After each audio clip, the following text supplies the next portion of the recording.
সাবেক আইনমন্ত্রী আনিসুল হক এবং প্রধানমন্ত্রী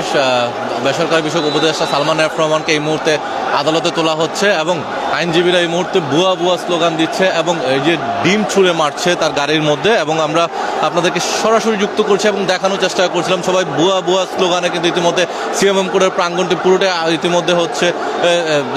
উত্তাল হয়ে উঠেছে এবং সাধারণ মানুষ এবং সাধারণ আইনজীবীরা কিন্তু ইতিমধ্যে এখানে স্লোগানে উত্তাল করে রেখেছে। এবং এই মুহূর্তে আমরা যদি দেখছিলাম যে তাদের গাড়িটি ঢোকার সাথে সাথে কিন্তু অন্যান্য আইনজীবীরা সবাই কিন্তু এখানে এসে গাড়ির উপরে উঠে ভুয়া ভুয়া স্লোগানে উত্তাল হয়ে উঠেছে এবং সকলে কিন্তু ডিম ছুঁড়ে মারছে তার গাড়ির মধ্যে।